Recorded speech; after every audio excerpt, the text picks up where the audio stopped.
Assalamualaikum warahmatullahi wabarakatuh.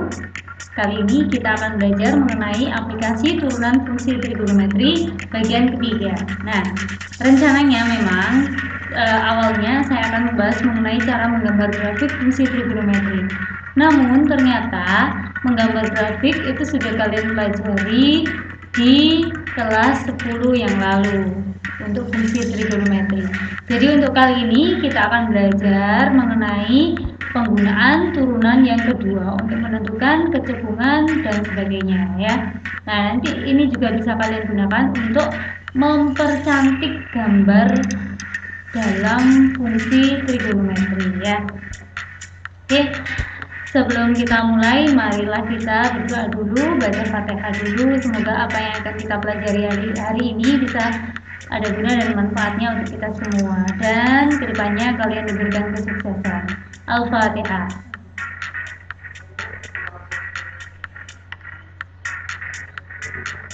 Amin. Baik.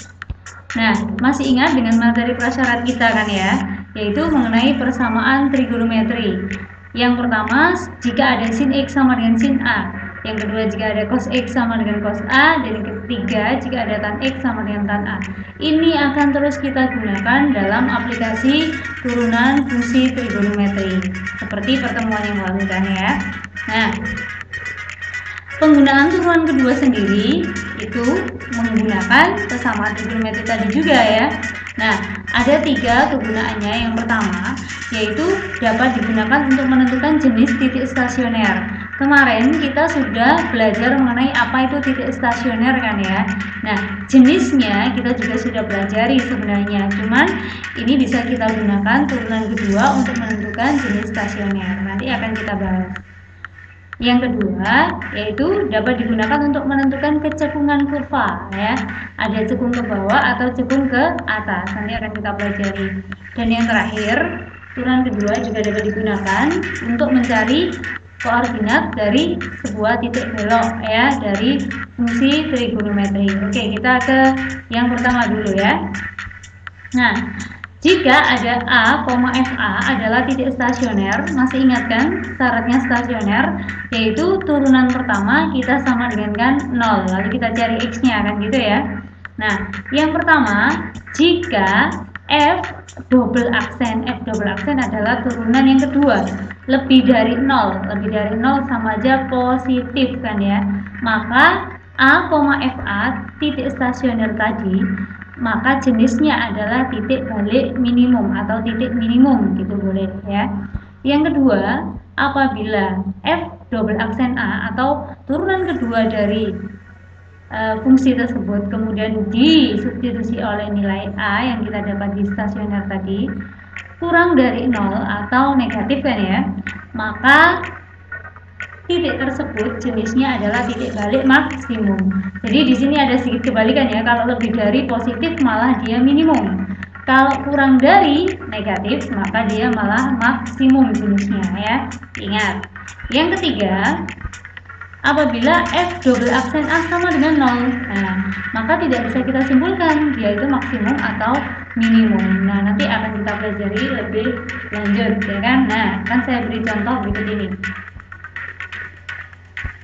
Nah, contoh 1, tentukan titik stasioner dan jenisnya dari fungsi 2 cos X untuk 0 derajat kurang dari sama dengan X kurang dari sama dengan 360 derajat.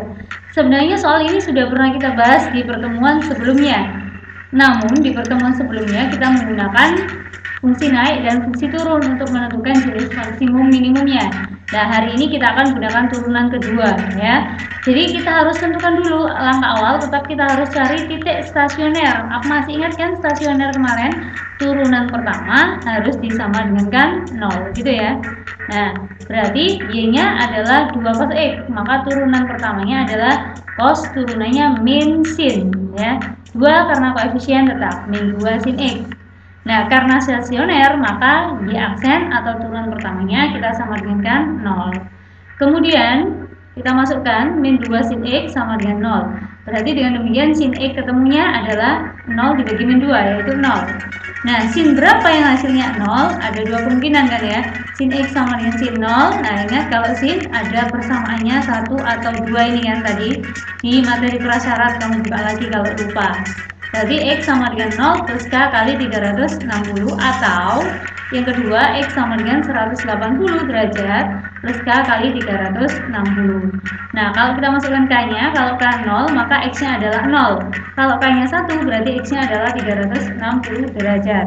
Kalau yang kedua K-nya 0 berarti X-nya adalah 180. Kalau K-nya 1 maka X-nya tidak memenuhi. Kenapa tidak memenuhi? Karena melebihi interval yang diberikan, yaitu 360. Ya kan? Nah, sehingga absis titik-titik stasioner yang didapatkan yaitu adalah 0, kita urutkan 180 dan terakhir 360. Nah, kita cari ordinatnya, kan ini masih absis kan ya. Kita cari ordinatnya dengan bagaimana? Dengan memasukkan ke fungsi aslinya di soal. Tadi absis titik yang stasioner tadi yang sudah dapat, kita masukkan ke substitusikan ke soal 2 cos X. Berarti 2 kali cos 0. Cos 0 adalah 1. Jadi 2 kali 1 adalah 2. 0,2. Titik stasioner yang pertama. Titik stasioner yang kedua berarti 2 cos 180. Berarti 180 cosnya adalah min 1. 2 kali min 1 adalah min 2. Berarti 180, min 2. Untuk X sama dengan 360, maka Y-nya adalah 2 kali cos 360. Cos 360 sama dengan cos 0. Berarti adalah 1. Berarti 2 kali 1 hasilnya 2. Berarti titik stasioner yang ketiga adalah 360,2. Nah, sekarang kita mau cari jenisnya pakai turunan yang kedua. Nah, untuk menentukan jenis titik stasioner, gunakan cek turunan kedua. Jadi, turunan keduanya digunakan untuk ngecek saja ya. Nah, kalau tadi awalnya Y sama dengan 2 cos X. Kalau diturunkan pertama, min 2 sin X, karena cos turunnya min sin. Nah, kalau double aksen atau turunan kedua, berarti sinnya kita turunkan lagi. Sin turunannya apa? Cos X, ya kan? Berarti min 2 sebagai koefisien, berarti dia tetap min 2, sin turunannya cos. Kan gitu ya. Nah, sekarang kita cari untuk jenis maksimum minimumnya. Kita substitusikan absis titik stasioner tadi. Berarti 0 kita masukkan ke turunan kedua. Berarti min 2 kali cos 0. Cos 0 adalah 1. 1 kali min 2 berarti tandanya min. Jadi kita tidak butuh berapa hasilnya, hanya kita butuh plus atau min. Nah, ingat tadi kalau min malah dia jenisnya adalah maksimum. Kalau yang kedua yaitu absisnya 180 derajat, maka double aksennya min 2 cos X. Jadi kita masukkan min 2 cos 180. Nah, cos 180 kan min 1 kan ya. Min dikalikan min, hasilnya apa? Plus. Kalau plus turunan keduanya positif, maka jenisnya pasti dia minimum ya. Dan yang terakhir, titik ketiga, absis ketiga yaitu 360 derajat, maka Y double aksennya kan min 2 cos X, kita masukkan X-nya 360 derajat. Ternyata 360 itu adalah sama dengan cos 0, berarti 1 kali min 2, hasilnya min apa plus ya? Oh, ini keliru, berarti ini harusnya tandanya adalah min ya. Ini harusnya tandanya adalah minus. Nah, kalau minus berarti jenisnya adalah apa? Maksimum ya. Jadi ini salah ketik, harusnya minus. Kalau minus maka jenisnya adalah maksimum ya. Kalau plus jenisnya adalah minimum. Itu pakai uji turunan atau cek turunan yang kedua untuk menentukan jenis ya. Oke, kita kembali lagi ke awal ya, penggunaan turunan yang kedua tadi. Selain untuk menentukan jenis titik stasioner, bisa juga untuk menentukan kecekungan kurva. Bagaimana cara menentukan kecekungan kurva? Caranya adalah seperti ini.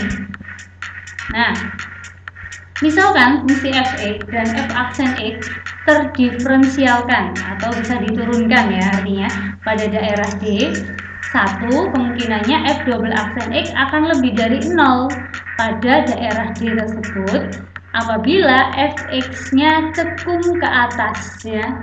Jadi kalau cekung ke atas ininya lebih dari 0 atau positif. Cekung ke atas jika f double aksennya atau turunan keduanya adalah positif. Kalau untuk yang cekung ke bawah berarti kebalikannya, yaitu turunan keduanya kurang dari 0 atau negatif, gitu ya. Nah, masih ingat cara menurunkan kan ya? Nah, itu akan dipakai terus. Jadi kita turunkan satu kali, kemudian kita turunkan lagi, itu namanya turunan yang kedua. Ini gambarnya. Kalau cekung ke atas grafiknya seperti ini, kalau cekung ke bawah grafiknya seperti itu ya. Oke, kita beri contoh.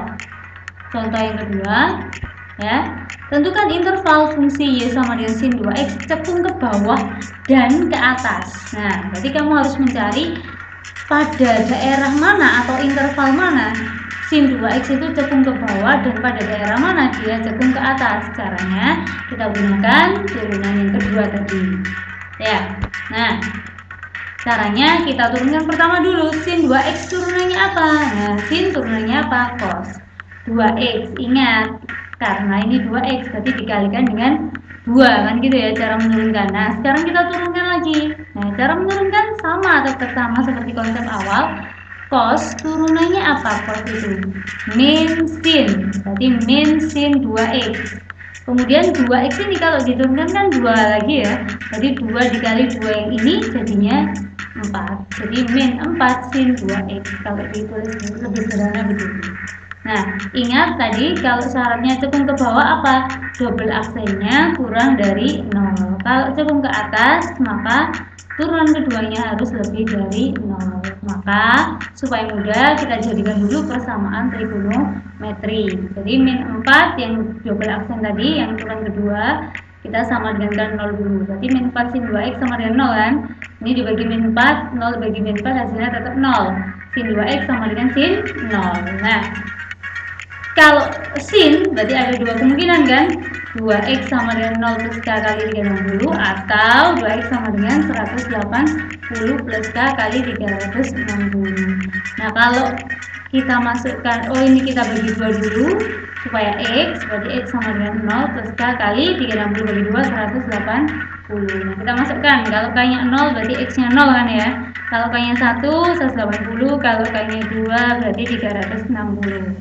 Nah, kalau yang kedua, 2x sama dengan 180 plus k kali 360, kalau dibagi 2 dulu, harus dibagi 2 dulu. Berarti x-nya adalah 180 bagi 2, 90, 360 bagi 2, 180. Jika k-nya 0, maka kita dapat x-nya adalah 90. Kalau k-nya 1, maka kita dapat x-nya adalah 270. Nah, dari sini kita akan menentukan nanti kalau mana yang cekung ke bawah, mana yang cekung ke atas ya. Nah, kita buat titik garis bilangan. Tadi titik-titiknya adalah 0, kemudian 90, 180, 270, dan 360 kan titik-titiknya ya, x-nya tadi. Nah, kemudian cek keturunan kedua. Jadi kita ceknya keturunan yang kedua. Nah, untuk nilai-nilai x di daerah yang berada di sebelah kanan dan kiri pembatas. Jadi caranya mirip dengan fungsi naik dan fungsi turun kan ya.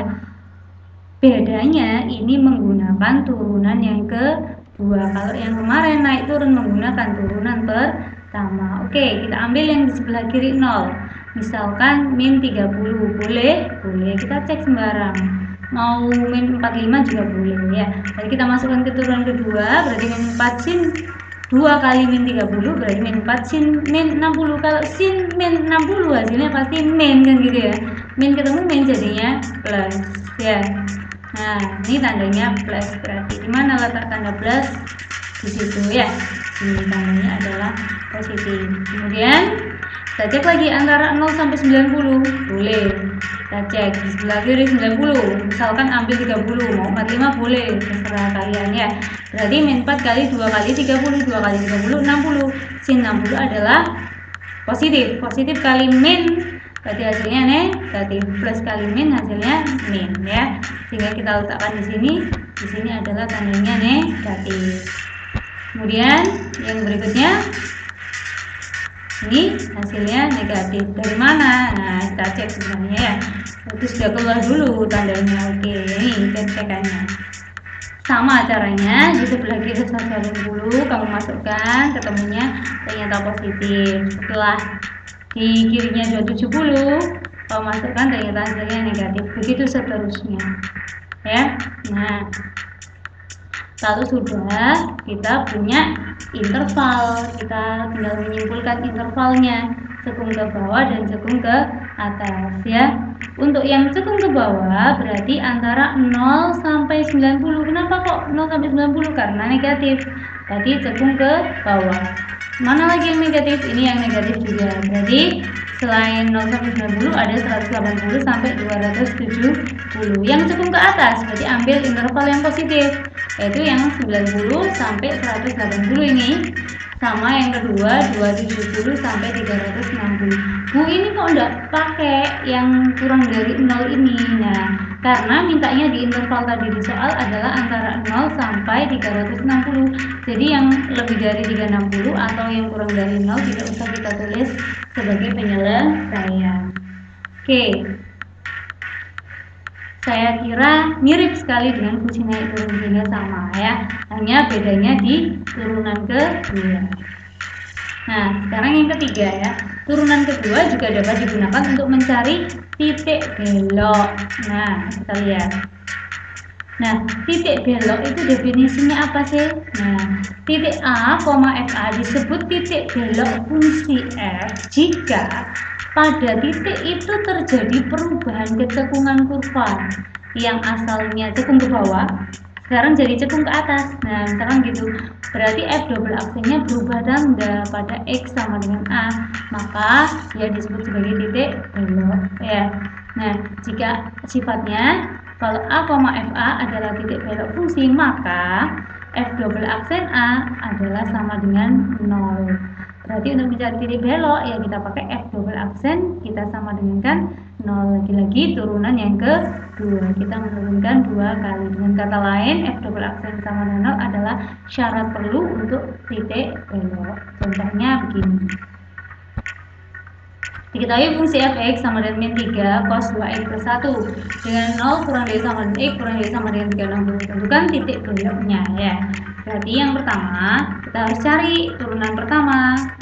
Berarti min 3 cos 2x, cos turunannya adalah min sin 2x, gitu kan ya. Min 3 koefisien berarti tetap. Dikali, ingat 2x sendiri turunannya adalah 2. Jadi dikali 2 ya. Kemudian ini ada ditambah 1, berarti ditambah 1 turunannya adalah 0 kan gitu ya. Nah, sehingga min kali 3 kali 2 berarti 6 plus min kali min kan plus ya, berarti 6 sin 2x plus 0 bisa ditulis. Nah, sekarang kita cari turunan keduanya, berarti sin turunannya apa? Cos. Jadi cos 2x. Ingat 2x turunannya 2, berarti 2 dikalikan 6 hasilnya 2. Ingat cara menurunkan ya, jangan sampai dilupakan. Nah, untuk mencari titik belok f double aksen kita sama dengan kan 0. Berarti cos 2x 0 dibagi 12 ya 0 kan gitu ya. Berarti cos 0 itu berapa? Cos yang hasilnya 0. Cos yang hasilnya 0 adalah cos 90. Berarti kalau cos kita punya dua kemungkinan. Yang pertama 2x sama dengan 90 plus k kali 360. Ingat persamaan trigonometri. Atau 2x sama dengan min 90 plus k kali 360 untuk cos ya, persamaan trigonometri untuk kosinus. Nah, ini supaya nggak ada duanya, berarti kita bagi 2, 90 bagi 2 45, 360 bagi 2 180. Begitu juga yang ini. Jadi min 45 plus k kali 180. Sekarang kita masukkan k-nya 0. X-nya berarti 45 kan? Untuk k-nya 1 berarti 180 ditambah 45 225. Untuk yang sebelah sini berarti k-nya 1. K-nya 0 nggak memenuhi kan ya, karena mintanya antara 0 sampai 360. Kalau k-nya 1 berarti 135, 180 kurangi 45.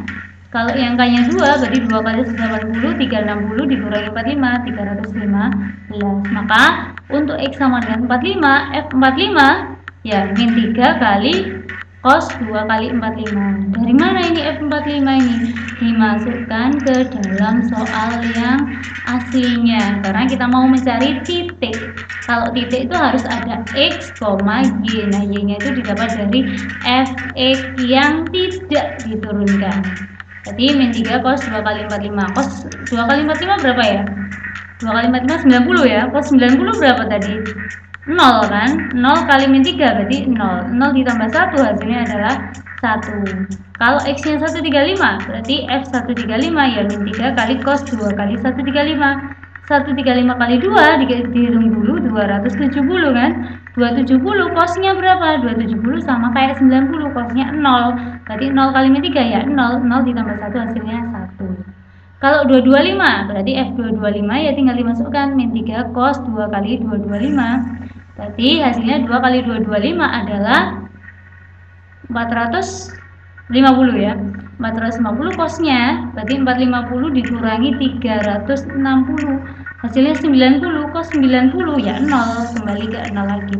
0 kali min 3 0, 0 tambah 1 hasilnya 1. Begitu juga dengan yang 315, caranya seperti itu ya. Nah hasilnya adalah ternyata 1. Berarti titik beloknya adalah 45,1 kan, titik kan harus y ya, 45 derajat ya ini ya, semuanya dalam derajat yang ini sudut-sudut ini. Memang ini tadi buru-buru tapi jadinya tidak saya tulis ya, ini semua ada derajatnya ya. 45 derajat, 1, 135 derajat, 1, 225 derajat, 1, dan terakhir 315 derajat, 1 ya. Nah itu cara mencari titik belok menggunakan apa? Menggunakan turunan kedua disama dengan 0 ya. Oke.